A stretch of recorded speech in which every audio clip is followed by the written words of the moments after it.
Hi everyone, Ryan Ratliff here from Mad River Outfitters, and thank you for joining us for this week's Fly Tying Tips, where we're going to teach you everything you need to know about tying your own flies.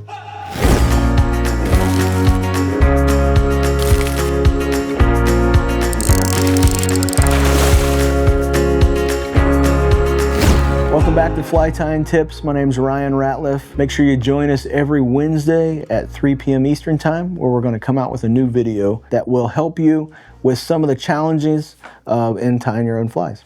All right, so this is how to start the thread, or how to get the thread on your bobbin, how to load up your bobbin, or as some people will probably say, it's actually a bobbin holder.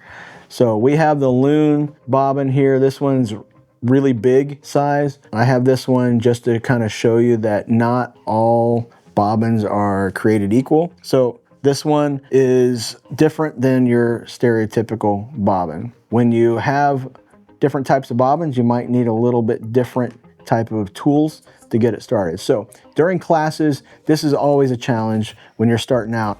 Can't see the different holes that you need to get the thread started in. The thread won't go in that hole. All kinds of different things going on. So the first thing that I always want to do is, when you have your thread, you want to make sure that you trim the end with a fresh cut. So get a sharp pair of scissors, which you should always have when you're tying flies, and you want to trim off any little frayed piece. So now it is a very fine tipped piece right there. Now, at this point, you'll want to get enough thread off the bobbin to make it through the barrel of the bobbin. That's that metal part on the bobbin. Now, if you take this and then you slide your hand all the way down that thread, it's going to fray out the end. So these are little things that I see people doing. They don't think about what's going on. So get a little bit of thread off the bobbin, and then you put it in the bobbin holder. And then you take the end of this thread and you start it into that hole. At this point, you can inchworm it all the way through, no problem. Sometimes it works, sometimes it doesn't. You can slide it all the way through. This is the boring way to do it, but with a round, unwaxed thread, it'll go all the way through, right to the end right here, okay? That's one way to do it. I don't know very many people that do that, but when you first start out, you would try to do that. That's totally fine. The other way that makes it much quicker to do this is you put the thread in your bobbin holder here, you pull off a decent amount, and then you get the appropriate size bobbin threader. So this is your standard bobbin threader. It's got a little bent end, but it's the standard bobbin threader. But notice the length of the barrel versus the wire. This is too short.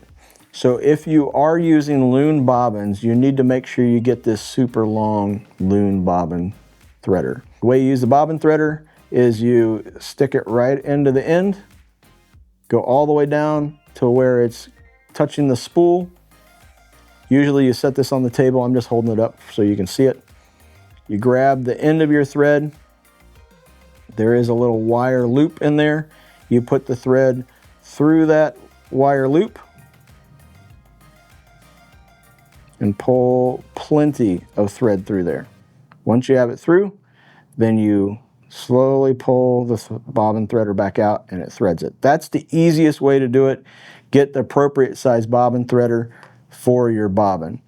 Now, I know I'm going to have comments about this, that hardly anybody does that. What most of us do, and I suggest that you can do this to your own equipment, but don't do it to any of mine in classes, is you can take the end of this thread, it's nice and trimmed, get it started in there. I'm not going to say too much because somebody's going to leave a comment, but you're going to start it in the end right there, and then you suck the thread through the nozzle. I'm not going to do that on video because that's not appropriate. You start it in there and then you just suck it through. Right out it comes, just like that. That's what most of us do, I'll be honest with you. That's what the professionals do. No, just kidding. In classes, I always use this. If you have your own stuff, you can do that method, whatever you want to call it. But that's the 3 ways to start your thread. Thanks for joining us. Something super simple, but can be very time consuming and super frustrating for new people. So if you got some friends that are having a challenge with this, show them all the methods, send them to this video, do whatever you want. But super fun.